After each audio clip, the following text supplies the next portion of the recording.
What are you doing? You're leaving me out of it. Welcome back. Sorry. Welcome back to Tied Down TV, the punk rock. Hang on, we can't leave that. Welcome back to Tied Down TV, the punk rock opinion show with me, Geoff. I'm Danny. And today we're doing top 5 American hardcore EPs from 1980 to 1984. Yeah. So this is part 3 in our series on American hardcore. And as we talked about it when we did the albums, didn't we? Like, it's a golden age. Well, yeah. And I'll tell you something.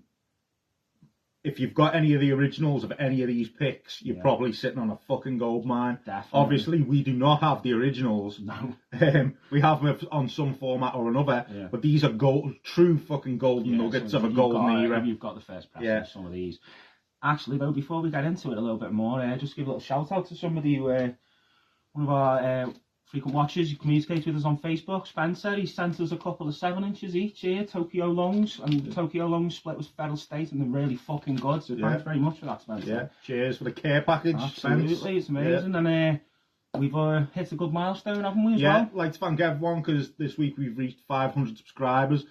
No small number to be grouched at for an operation such as ours at all. No. So thank you everyone for subscribing. Yeah. Back to American hardcore, as we said, it's the golden age, isn't it? We talked about it a lot in the other videos. Mm-hmm.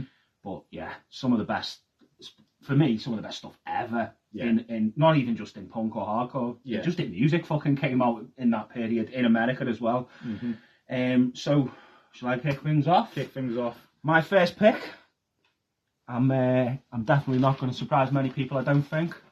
But I picked Teen Idol's Man of the Disturbance EP from 1980. Discord #1. The reason the label was formed. Just a side note before we carry on, I would have picked Minor Threat's first 7-inch because for me that's the best of pretty much all of them. But I talked about the 2 7-inches album in one of our other videos. But back to this. This is where Discord began. This is Ian Mackay on bass. They were the Slinkies before this, I believe. And I think they were pretty much splitting up. They just wanted to document the band, like, do you know what I mean? I think by the time he put this out, Minor Threat were already pretty much a going band. It's fucking so good, though. It's so good. Like I say, if you can, I mean, I've got this from the box set. This isn't the original 7-inch, obviously, because it's Discord #1. But it's fucking great, fast. It's fun. It's just good. It's good early American hardcore, isn't it? Do you know what I mean? And I can't say enough. And there's obviously the X's on the front. So again, we talked about in the Straight Edge video, didn't we? The origins of that coming from DC, coming from these. Mm-hmm.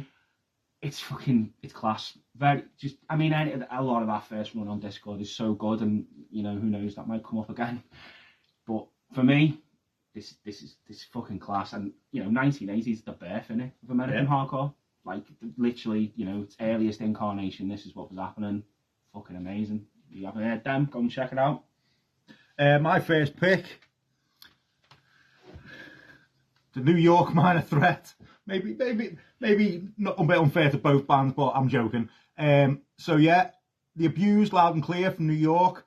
But I say that, but if you add Minor Threat with maybe a bit of that New York grittiness, you've got The Abused, I'd say. Okay, yeah. And the singer Kevin Crowley, he invented the New York hardcore sign, and he also designed a lot of flyers and did a lot of artwork which became synonymous with the New York hardcore scene at the time. Now, I do have this on an LP format that comes with like a magazine almost with all his work in. Wow, I love it. But because we've got producer Lou working behind the scenes, I know I can just point at the screen and a few flyers will come up now. So yeah, so these are the kinds of things that you could expect to have seen around New York advertising gigs. And you know, the whole skinhead thing and that breaking through the walls. I love all that artwork. The record itself is pissed off, as you can imagine. It's got you know, I think it's probably one of the earliest bands to like shout about straight edge in New York.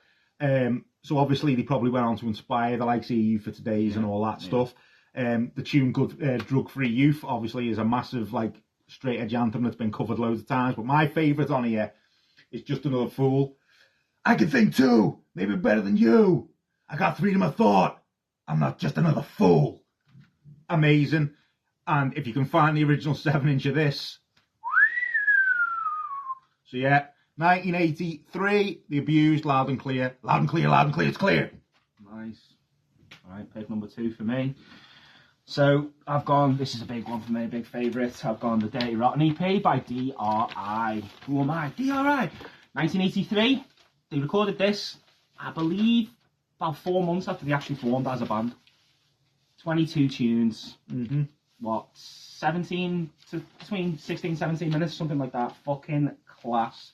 Now again, we talked about Crossover, going to see them live. They were amazing. Played a good handful of tunes still off this record. You know, some of the I Don't Need Society's on here, Commuter Man's on here, Who Am I, D.R.I. It's great. It's got the Gaia logo on it already. Yeah, it's up there for me. Like I say, it's definitely my favourite D.R.I. release. Even though I do like some of the other stuff as well, but this is obviously it's hardcore, isn't it? It's not really, there's not much of the crossover going on as much in this. Mm. It's fucking great. You can get the LP of it as well, which is, knocking about fairly cheap. This even, I think, is probably around to buy as well. But it's there you go, 17 minutes, and 38 seconds, as they'll say on the back. Like I say, there's so many fucking tunes. Catalyst sucks a tune as well, innit? It's amazing. Well, we said, didn't we, together, we've said that probably the funnest gig we ever seen was D.R.I. Yeah, it was just in terms of laughs and having fun and just fucking jumping on heads and all that. Wasn't it? Yeah, it was all positive vibes in the crowd, in the pit and all that.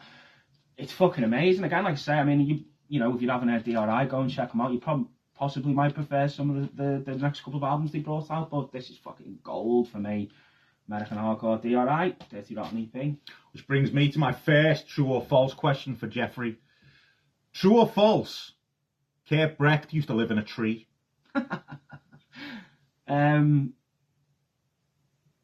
False. It's true, and you can Google it. I believe you, to be fair. I just didn't know that. Yeah, nice. There you go. There you go. My next pick, I'd love to have this in original format, just like I'd love to have them all in original format. Urban Waste, the EP. 1982.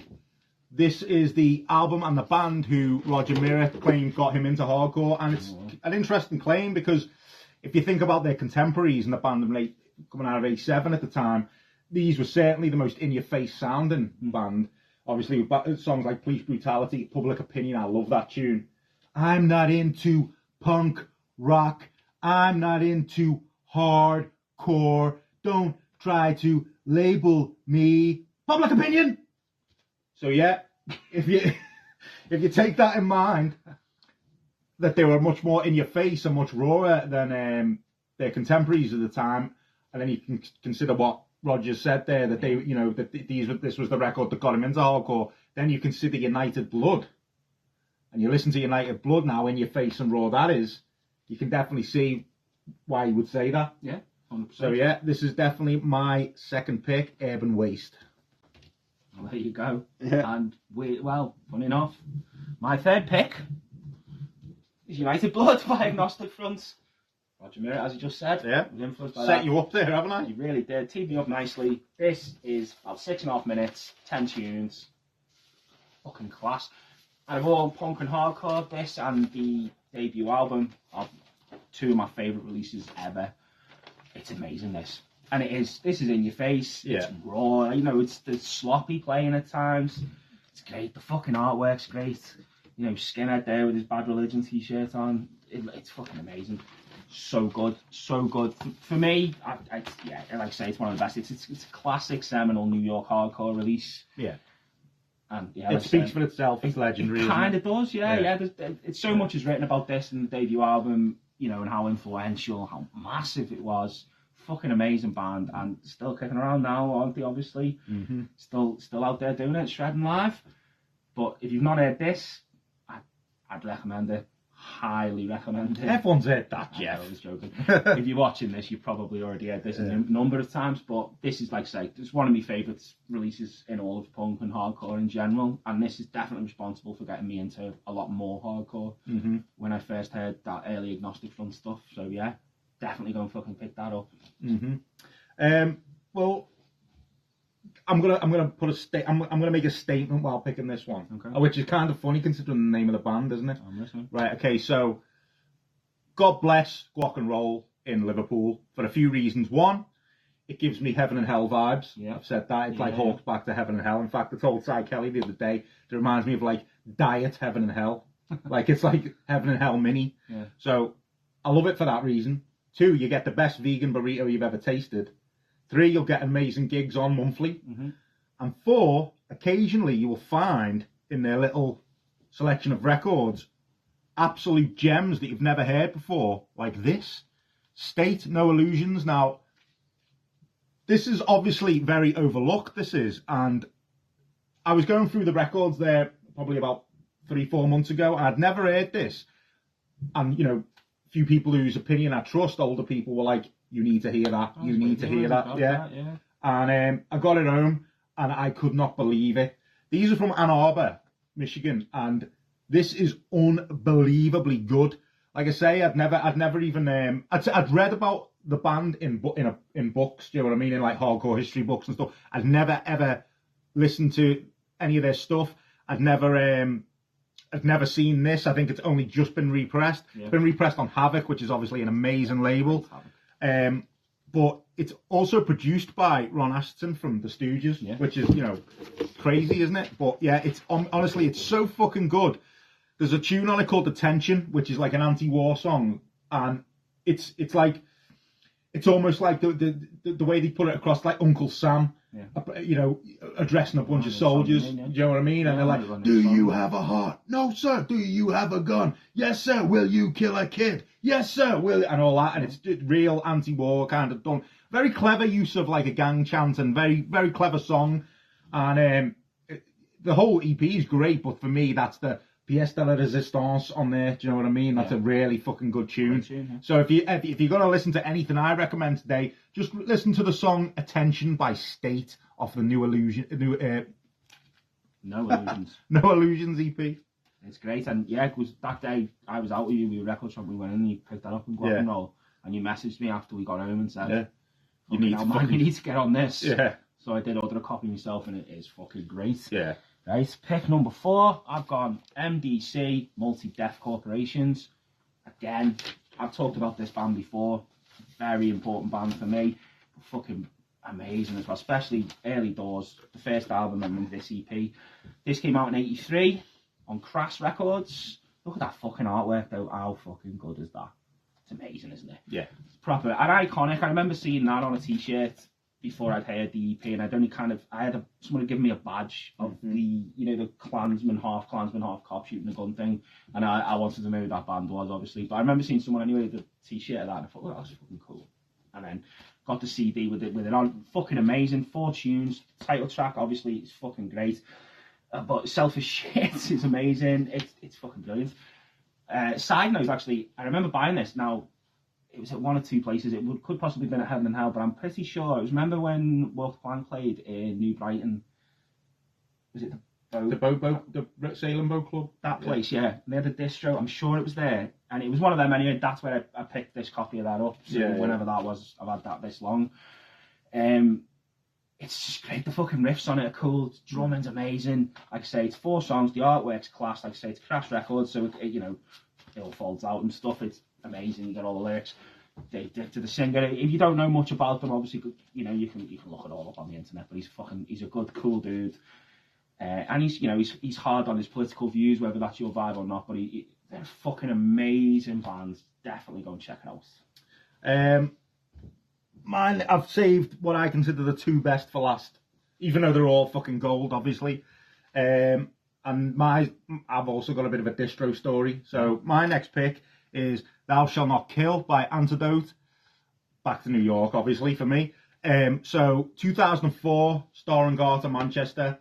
The Promise, remember straight edge band The Promise, with a few Dead and Gone bands to break in, maybe 50 on Red, I think, break it up.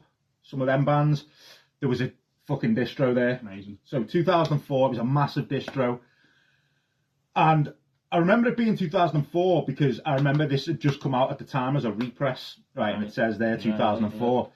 And picking it up, reading the it had a sticker on it at the time there when it was in its cellophane saying Real Deal New York Hardcore 1983. And I was like, ooh. And I had heard the name, but I'd never heard them.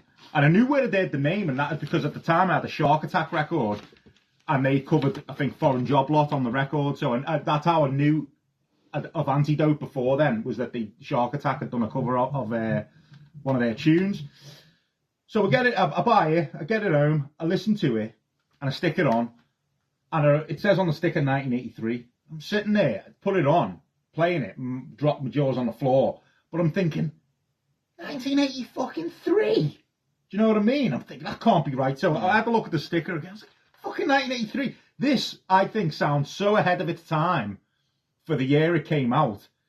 And it's also ridiculously pissed off. Now, you might remember on one of our earlier American hardcore videos, I said, if anyone knows of a vocalist of the era who sounds as pissed off as John Brennan, it's definitely, I think his name's Lou, the singer from Antidote, who I think eventually actually ended up getting kicked out of the band, from what I remember, or something. But just talking about the EP itself, that he has got one of the most pissed off vocals out there that could definitely rival John Brennan for the time. Do you know what I mean? And this is unbelievable all the way through. And like I said, it sounds well ahead of its time. When I put it on, the production, I just thought it just sounded so much, I don't know, more like a kick in the bollocks than any of the other, you know what I mean? Than anything that seems to have been around then. It just seemed, and I think what I was just saying about Youth, if you listen to Youth today, they definitely, Ray Cappo must have definitely been listening to the vocal style on this, because it's very fucking, it sounds like he's trying to fucking copy, the Antidote vocal style. And it's I don't think much can be said, you just need to listen to it. It's that fucking good. Thou Shalt Not Kill by Antidote. Final pick for me. I've gone back to DC. Discord number 2. S.O.A. No Policy EP. S.O.A. State of Alert. I say the second release ever on Discord after the Teen Idols. Fronted by one Henry Garfield, later known as Henry Rollins. So this came out in 81.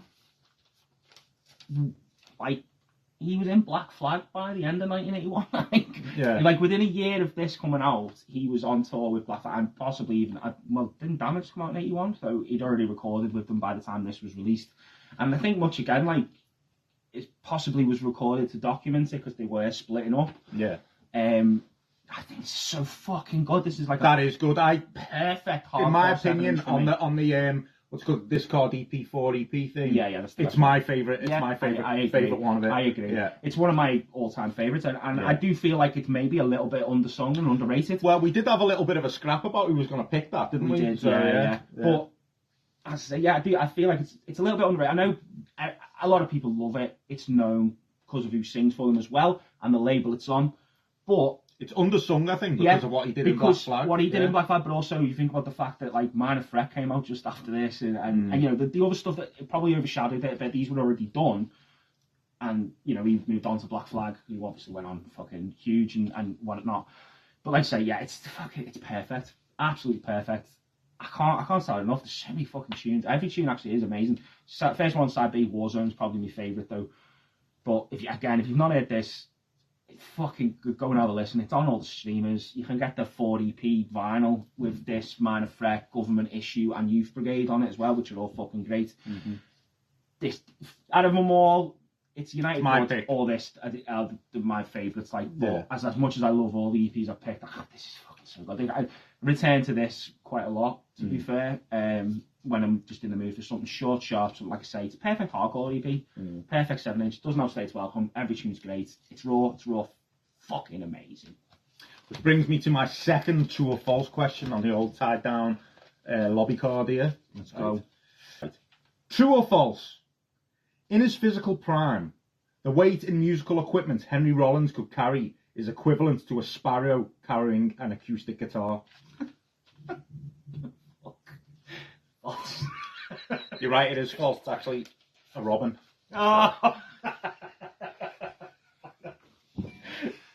Fucking hell. My last pick, and I've saved the best till last. Yeah. That's it. Because it does fucking speak for itself. And that's all I'm going to say about it. Yeah. Done. Fair enough. What are you going to go for honourable mention then? For an honourable mention, I'm going to go the Koro EP. I'm going to go the Kreuzen, what's he say it, Calvin. Yeah. So we haven't decided what we're going to do next week. You'll just have to find out for yourselves. There you go. Don't forget, like, subscribe, ring the bell, jump on the socials, give us a like, give us a follow. Thanks for watching. See you next week. It's what I say. It's what